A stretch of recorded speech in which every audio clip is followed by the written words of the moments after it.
Randy Sutton, welcome to the show. It is a pleasure to be here. Thanks for having me. What an honor. Well, tell you what, let's start out with how I start most of these conversations with somebody that's been on the job for a long time. It's got lots of experience. How and why did you get involved in law enforcement? Well, I consider myself very fortunate because from the very my childhood, I always knew what I was going to be, Really? and so I directed my life in that direction. My grandfather was a deputy sheriff who was shot in the line of duty. My parents were both court reporters, so I grew up listening to the cases of murder and mayhem, and I was Yeah. always fascinated by it. And I've always been a protector. I think that's something that is inherent within you. And I always identified as a protector, even when I was a child. So my direction was always to be towards law enforcement. And then I was very fortunate that um, when I was in high school, I wound up becoming a police cadet through a kind of a funny set of circumstances.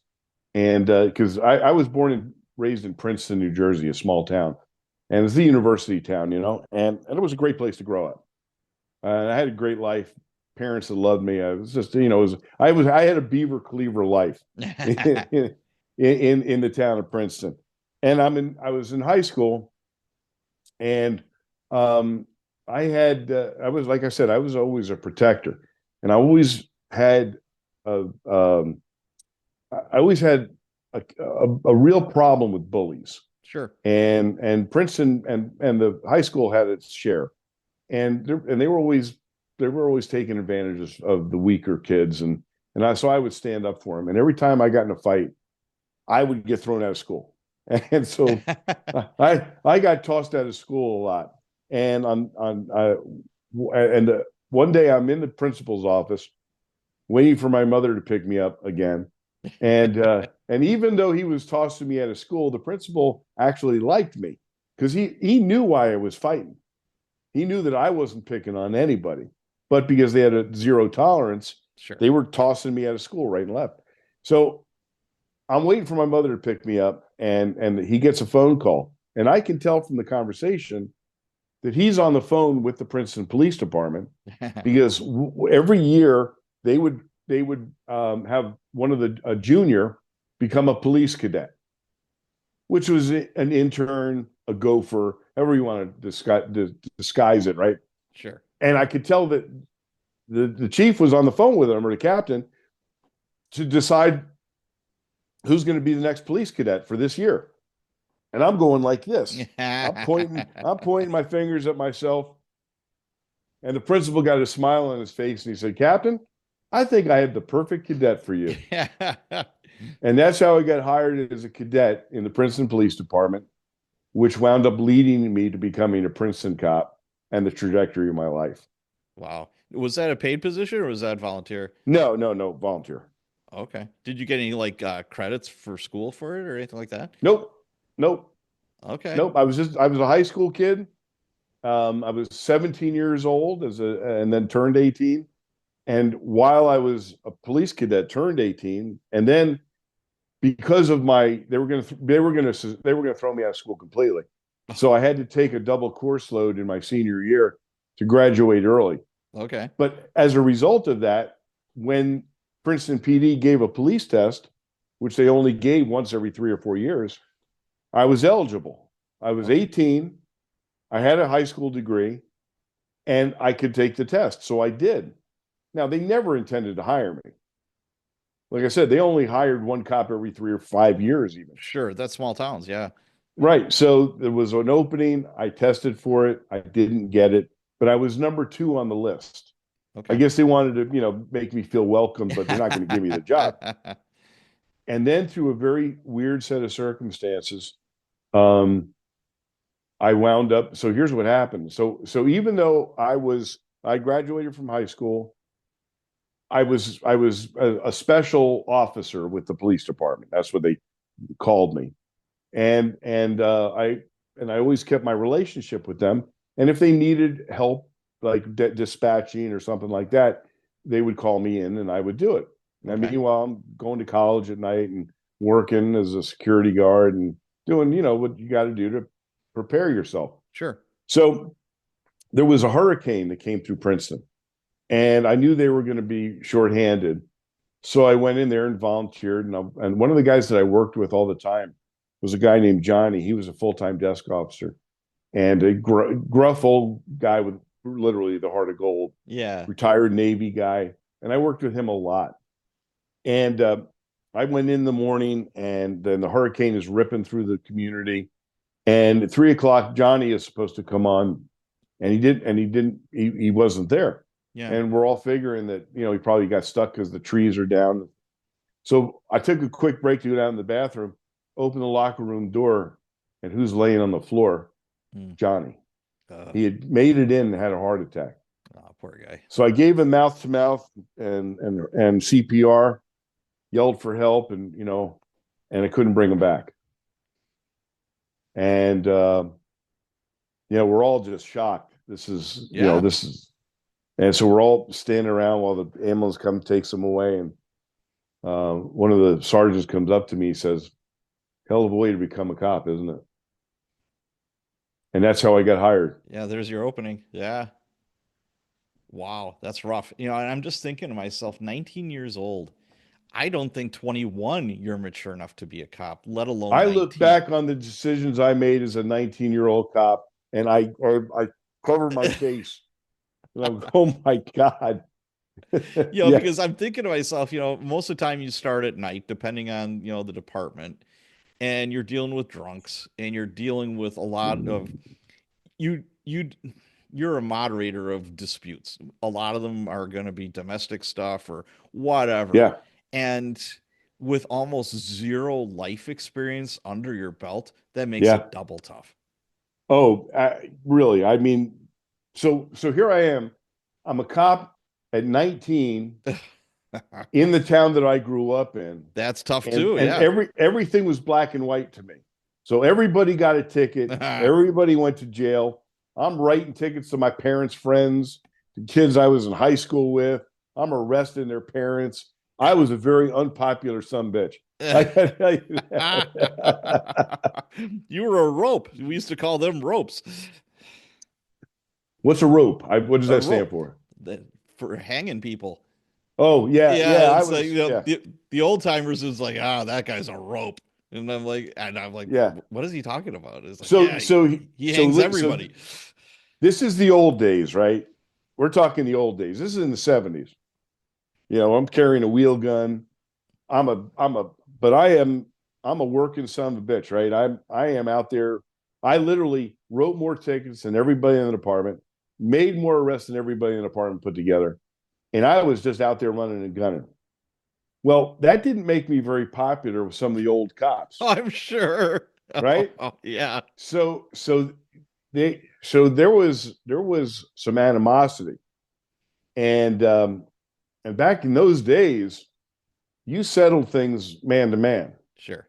So there was one guy that was particularly abrasive towards me, and he'd been on the job like 15, 20 years, and he literally, I mean, he hated my guts because I made him, I showed him up, right? Sure. So, and everybody was of this is during the Vietnam, era, Yeah. right? So, there were a lot of Vietnam vets that were on the department. Anyway, this guy was riding me and riding me and riding me hard, and eventually, it came down to meet me in the woods, and I beat his ass. Okay. And ever since then, no problems. Okay. In fact, we wound up becoming friends. That makes sense to So, me. but that was in the days when, you know what, you handled your own stuff. Sure, absolutely. Now, Can you imagine that happening now? oh God, you both. Yeah, I don't even want to think about it. But we have had some garage excursions that were off the books, where things were settled, and then okay, then let's move forward, guys. That kind of thing. Does it Yeah. happen now? Now there's cameras in the garage, so that ain't gonna happen. Yeah, exactly Maybe the right. cemetery behind the district station, one of the places where I work. All right, that could happen, I guess. But 19 years old. Small town copper in New Jersey, where you grew up, what were some of the best and worst parts about being a small town cop? Well, I'd say the best parts are, the community, what the town, you're familiar with the same people that are the bad guys and the good guys. You know who everybody is in that familiarity. But that's a double-edged sword because that also plays on the other side of things. Yeah. You're literally, there's a microscope on you every single day Yeah. because anything that you do gets around the community like that as well. So, and then of course, Princeton was a very, very liberal town, even back then. Okay. And I was not a very liberal guy. Sure. So I had, I had, I had issues with the chief literally um, all the time. Okay. So there was, it was you couldn't have a shotgun visible to the public because it would offend the public. That kind of stuff. So um, so there, it is a double edged sword. But the biggest thing that I was bored. I was bored in a small town. Sure. I was what was I doing? Well, for 6 years I was on patrol, 4 as a detective, and the challenges weren't really great. Well, So let's get an idea here. How big of a department was it? 32 cops. So 32 cops. So obviously you don't have a partner sitting next to you. That's one of the best Right. parts I thought of working in a big city. There was certain districts that, were like the most violent. Almost every night you had somebody sitting next to you, which could be a great thing or a bad thing depending on who you're sitting next to. Yeah, for sure. Right. That's the way Exactly. that works. But, where you're at, I see a couple of issues that could pop up where I know small town cops can become complacent if there isn't like big crime problems or whatever. And I'll give you I'm an glad. You know example. what? I'm glad you said that. I'm glad you said that because that actually happened to me. So one of the things that we had a foot patrol area Yeah, because Princeton had a little urban area, right? And we walked a foot beat, and I knew everybody on my beat. Shit, sure. I mean, right? So one afternoon, the alarm went off at a jewelry store, and I'm literally half a block away from it on foot. And I know it's Mrs. Jones, she sets the alarm off all the time. So I nonchalantly walk into the store, open the door, and as I open the door, there's a guy taping her mouth shut, Oh shit. right, and tying her up. And Wow. as I'm going for my gun, I feel the barrel of a pistol at the back of my neck. Oh my gosh. I literally walked right into the robbery like a goofball, Oh, and I've got my gun pointed at the one bad guy. The other guy's got his gun at the back of my neck. holy shit. And we're literally in the quote Mexican standoff, Yep. unquote.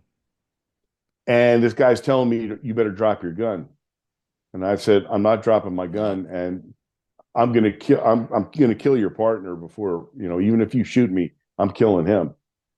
And turned out that the guy I was pointing my gun at was the boss. So he told his buddy to fucking Oh, drop okay. his gun.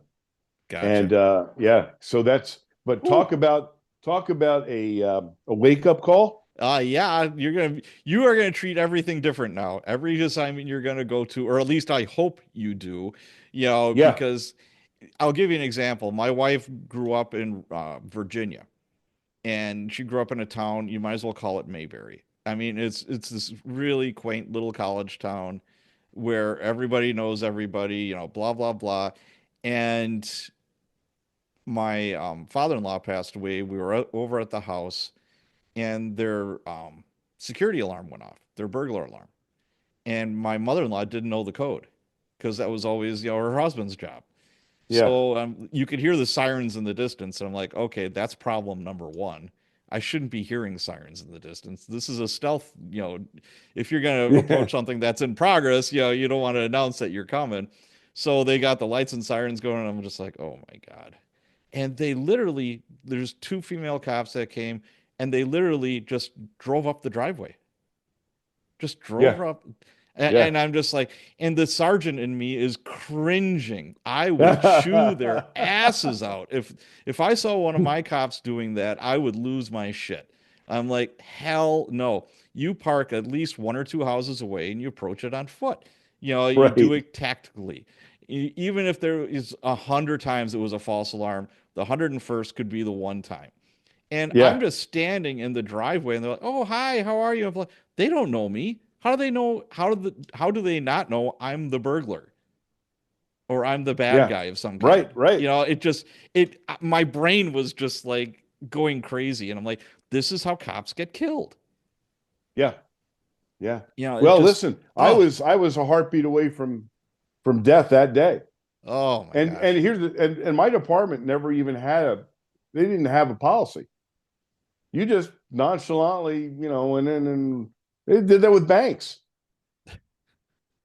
Wow. That's just craziness. And one more thing for like Princeton, I could see where, okay, you're a very young, copper.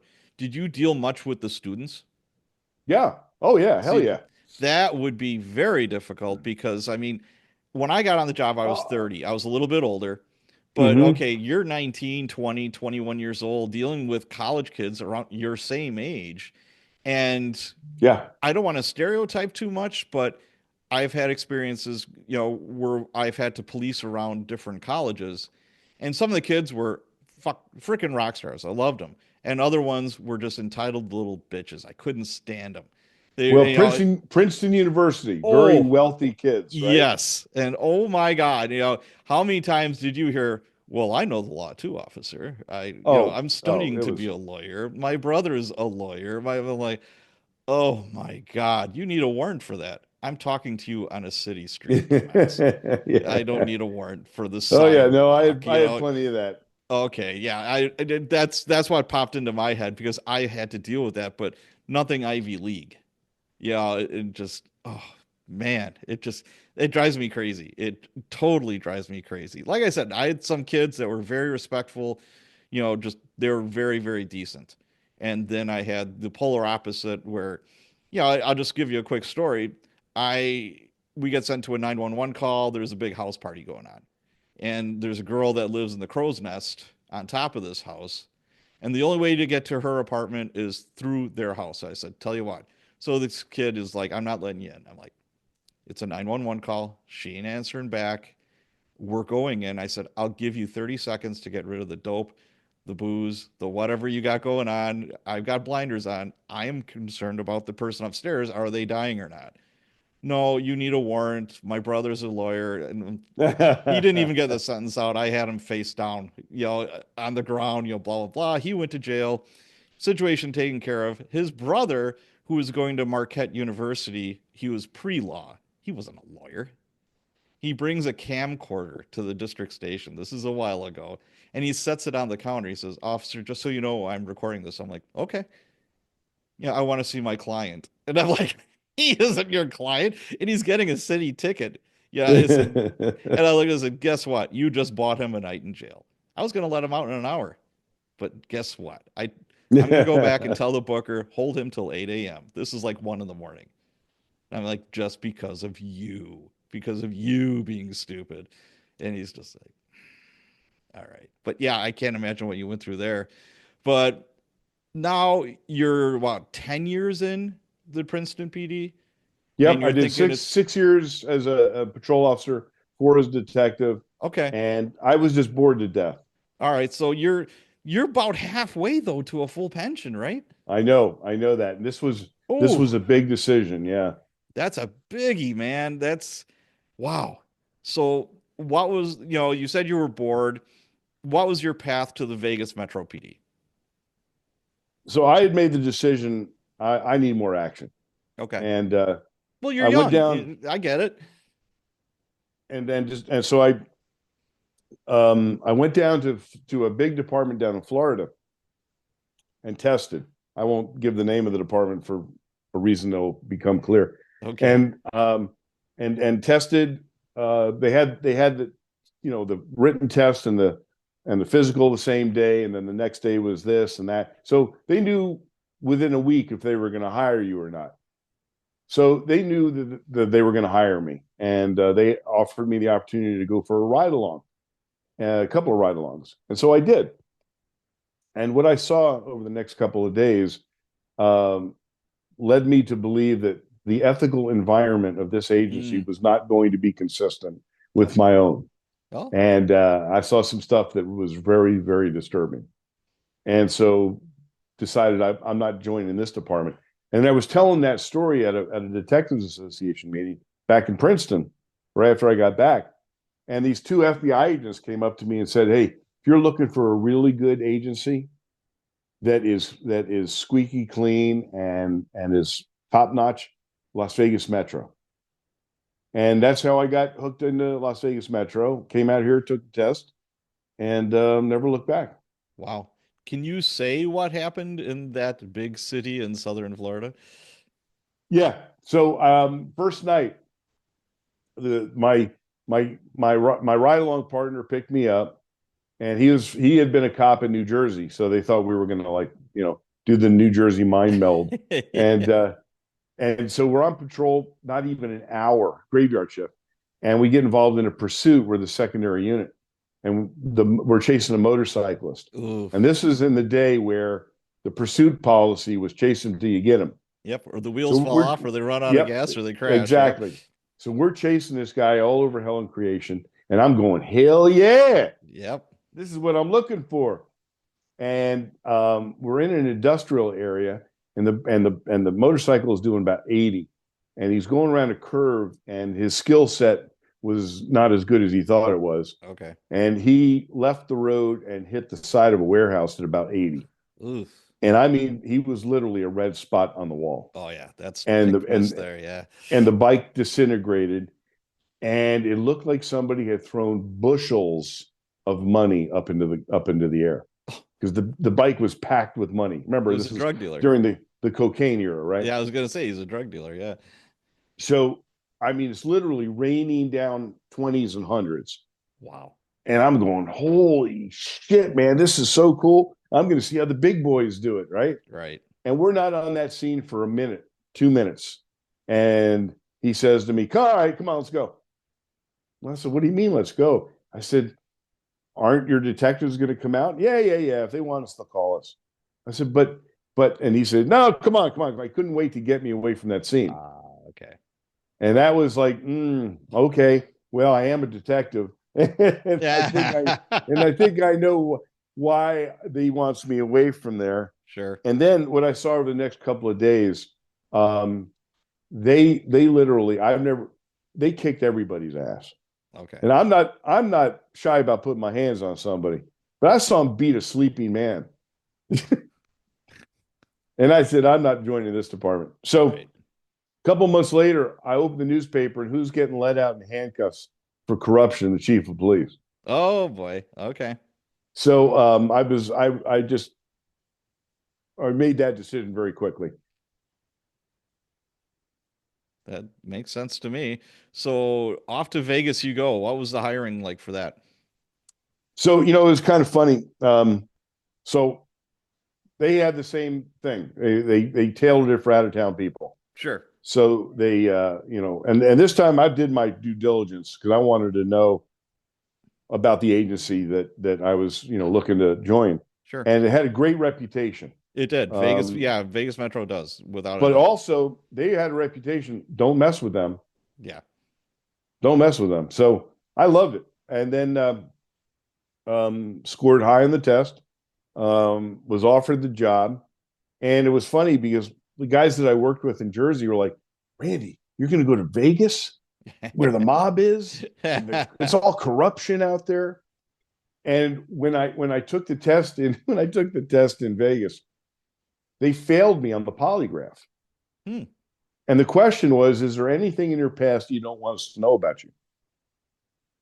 And I said, well, yeah, I don't there yeah, I'm sure there's stuff that I don't want you to know about me. Well, what is it? And I said, well, I can't think of anything offhand, but I'm sure there is. Anyway, they failed me on that question. So I went in to see the personnel director. I walk in, And this was a cowboy town back then. Yeah. He's got his cowboy boots up on the desk. He was reading the paper. And I walk in and all he did was lower the paper. Yeah, what do you want? And I said, listen, that you failed me on this polygraph test. That question that you asked me was an illegitimate question.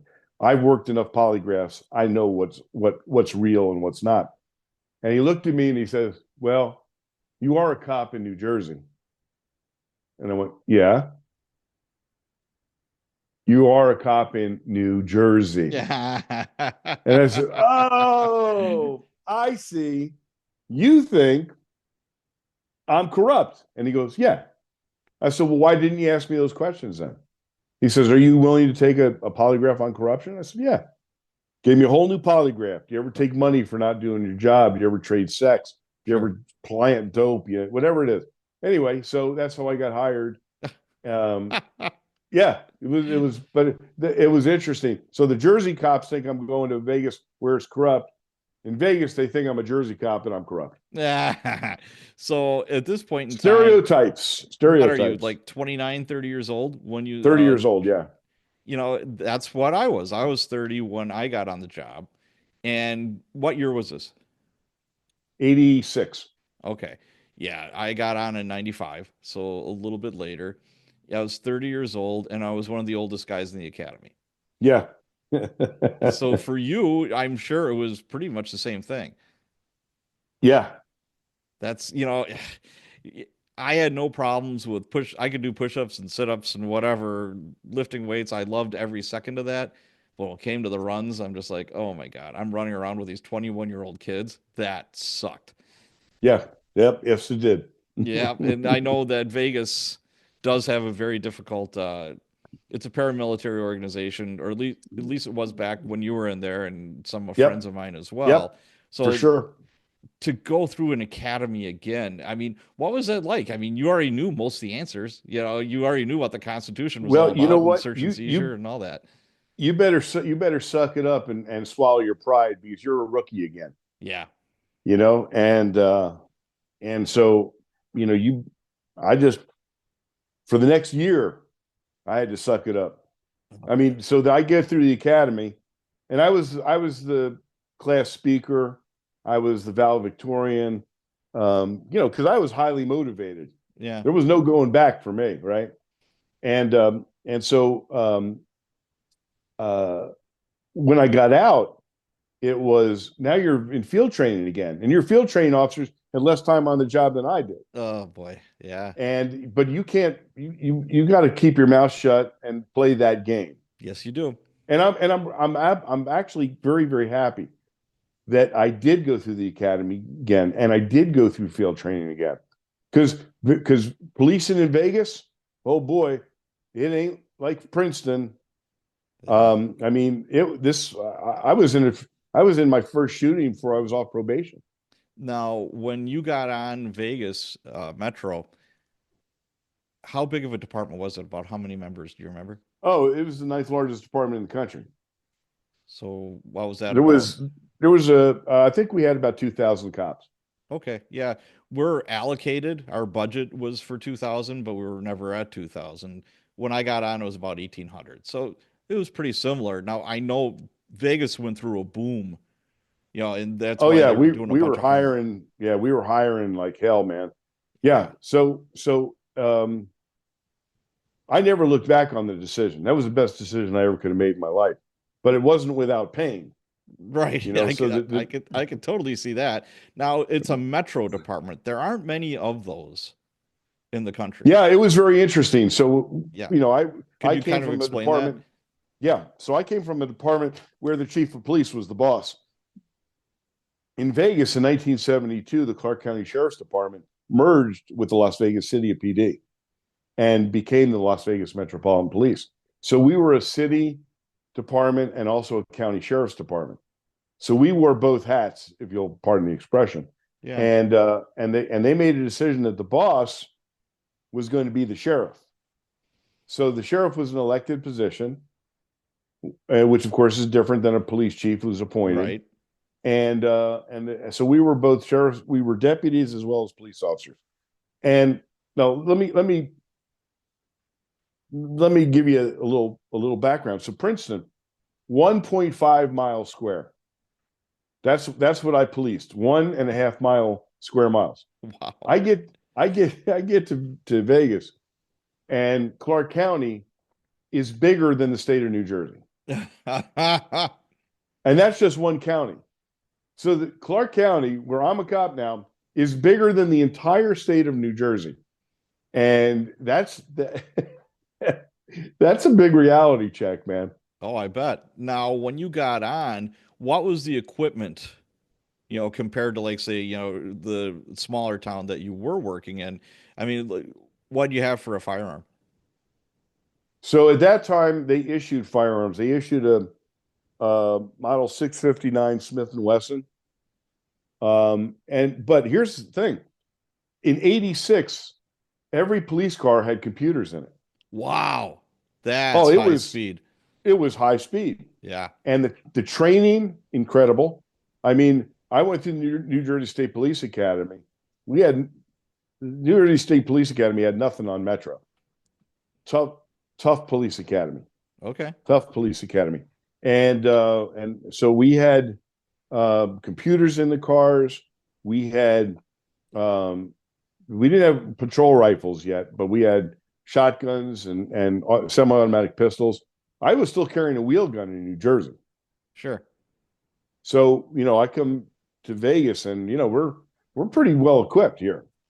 Now, I did take a $10,000 pay cut, which Wow. was tough, Yeah. but it was well worth it, man. It all caught up at the end. Oh, sure. And then, the action. It's exactly, be careful what you wish for, Toto, because you ain't Kansas anymore. I was just gonna say, do you remember what your starting pay was when you first got to Vegas? Um, And what year was this? this Ni- was in '86. Okay. I think it was about 26,000 a year. Okay, that's not bad for 86. I was Milwaukee. making I was making 36,000 as a cop in Jersey, so it was about Wow. 10,000 less. Damn. In 95, when I got hired in Milwaukee, starting pay was 27 a year. Mm. I mean, yeah, my ex-wife, my starter wife, she she's like, she was a kitchen manager. She was making 30 grand a year. She's like, that's bullshit. You're never gonna. I'm like, honey, pump the brakes. I will more than make this up very quickly. There's this thing called overtime, and I'm more than Well, happy to work yeah, it. yeah, that's exactly right. Yep. Yeah, and and obviously things went, it I promoted, and our contracts get better and better, et cetera, et cetera. So yeah. So you're in Vegas, you're starting out. Where where did they put you at first? Now, this is like a combined sheriff police department. Did they hire their jailers separate, or did you have to do time in the jail? No, the department is broken into police officers and corrections officers. Okay. So what you tested for whatever you wanted to do, and they're all part of the same department, but two completely different job positions. If Oh, you're a okay. PO, you're not working the jail. If you're a Nice. CO, you're not working the street. Okay. So yeah, I chose the PO route, and we worked. But I mean, listen, we worked 4 days on, 3 days off from the time I became a cop. I in Princeton, I was working 7 days a week. What? Why were Oh, you we had the dumbest shift ever. You started off with 7 days on graveyard shift. I'm sorry, 7 days on day shift, and then you had 2 days off. 7 days on swing shift, 2 days off. 7 days on graveyard, 5 days off. Oh, So it was ridiculous. you didn't know which end is So up. no, so in Vegas, I'm working 4 days on, 3 days off. I was in heaven. What shift did they start you at? Were you working Graveyard, of graveyards course. or? Oh yeah, Okay. everybody. All right. So you work graveyards, you're a new cop. What part of town did they assign you to? And did you have a partner? I did because I worked the only area of town where you had road 2-man cars. We it was in the ghetto. What part of Vegas is that? It's called West Las Vegas, and at that time it was a rough. It was Bloods and Crips, Oh, okay. and it was kind of a war zone, and Gotcha. um, and that's that. So Like I said, I was still on probation when I was in my first shooting, and turned out that it was a 15-year-old. Yeah, could you kind of that was an active shooter, right? No, that was not. No. No, the active shooter was later in my career, a couple of years later. So I'm still on probation. My partner and I chase a stolen car. They crash, gangbangers. I chase after one. My partner goes after the other one. And as I'm chasing this guy, I'm right on his ass, but I can't quite catch him. I got my gun in my hand, and he goes around the corner of a building in a low income housing area. And as I come around the corner, he's waiting for me to Oh yeah. ambush me. And I saw him standing there in the shooter stance. I fired a round, and the round zinged right by his ear and hit the building behind him, and a piece of stucco broke off and hit him in the head, and he thought he was shot. And he couldn't throw that gun down fast enough. Oh my gosh. Cuff him up, and it turns out he's a 15-year-old gangbanger. Oh, God. And it's like, oh, wow, this is a reality check. Yeah, it is. You were when you realize that a 15-year-old is willing to kill you, Yeah, it is a wake-up call. absolutely. So it was, yeah, and literally, I was just at the academy and just out of field training. God, that's amazing. Thank God you had a partner. That helps. I mean, that's a good thing. Well, listen, I was a faster shot than he was. That's all. Yeah, absolutely. So later on, you responded to an active shooter by a high school or at a high school. Could you tell us about Yeah, that? yeah. So a couple of years later, it's 1989 now. Um, my old part. I'm now a field training officer, and I'm leaving dinner 9 o'clock on a Saturday night, and tone alert goes off for a crime in progress, and it is a what we now know as an active shooter. Guy's dressed all in black. He's got a shoulder holster on and ammunition around his body and a sword, and he's throwing rounds at kids at a high school dance And a sword. and a sword. Okay, that's not Yeah, typical, but okay, keep no, going. it was not typical, and he's dressed all in black. All right. So um, it was literally 2 blocks from where I was having dinner. So Wow. my old partner and I are going to respond.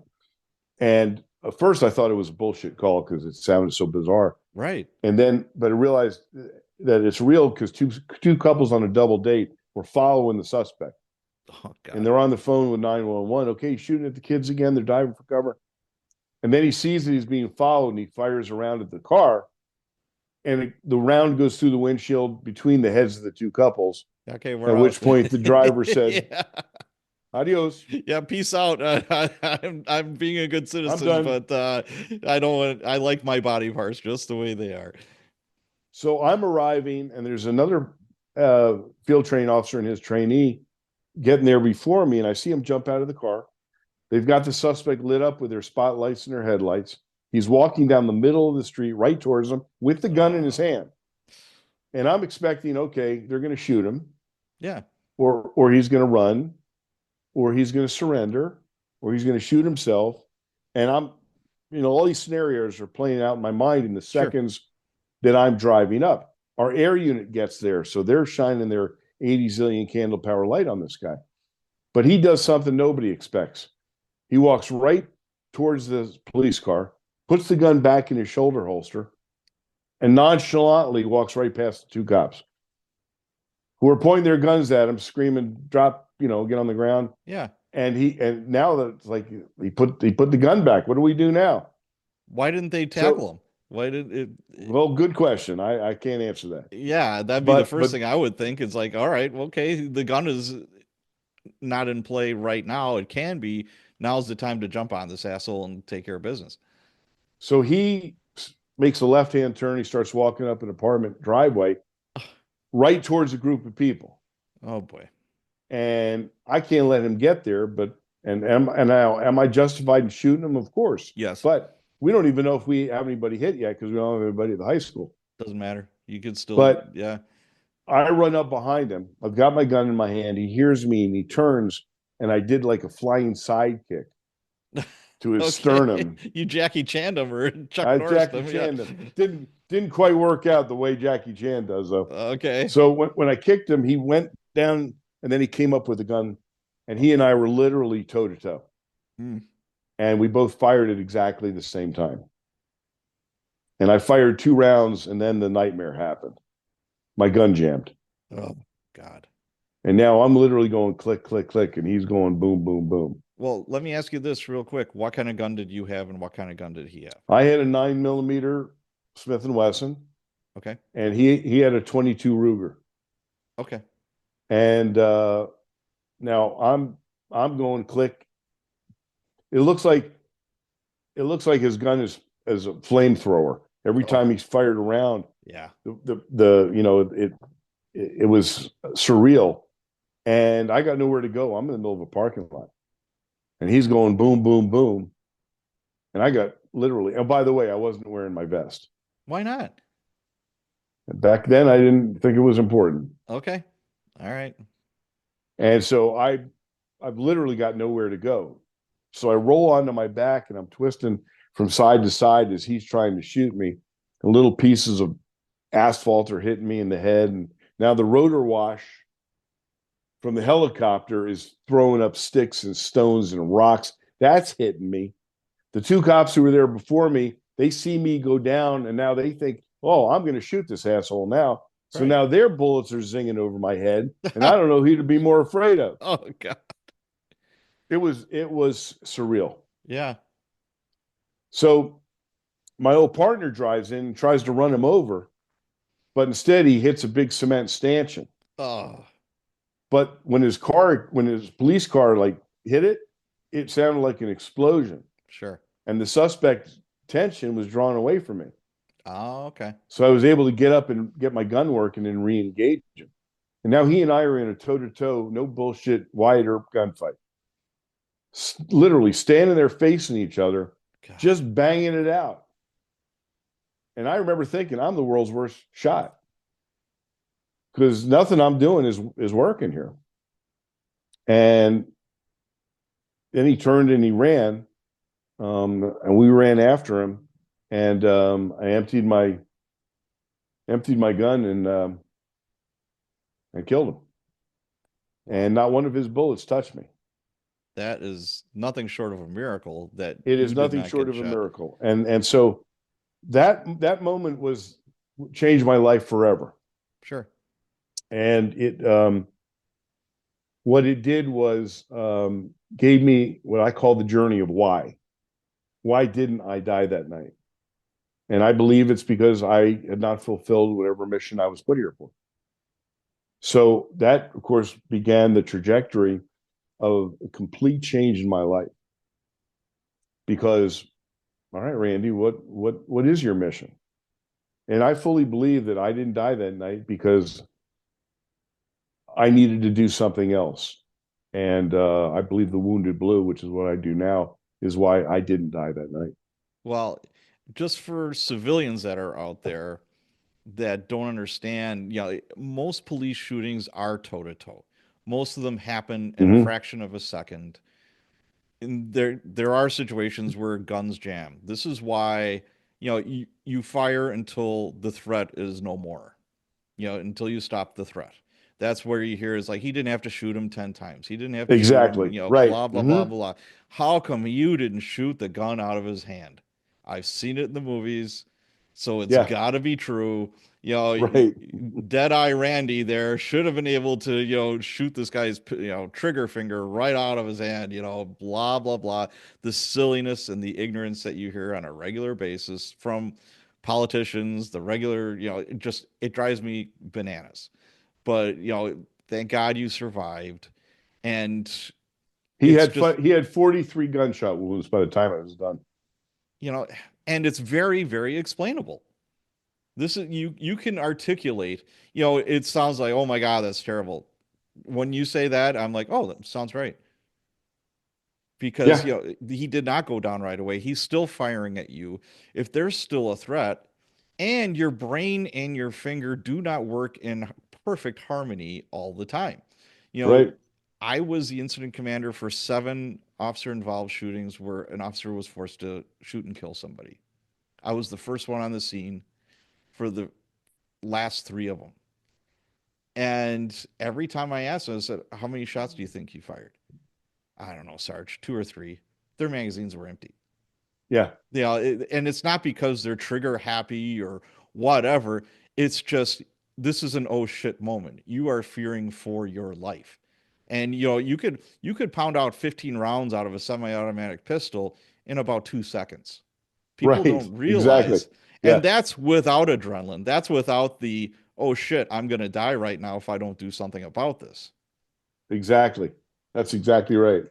Oh, there you are. So yeah, there's so much that could be an entirely different podcast, but it really gets my dander up because I've been in these and I've seen the after effects, and I've seen what it does to the cops, and I've seen what it does to their families because it isn't just the cops; it's their families go through it as well. That's something that we have to take into consideration. Now, at the time, were you single? Were you married?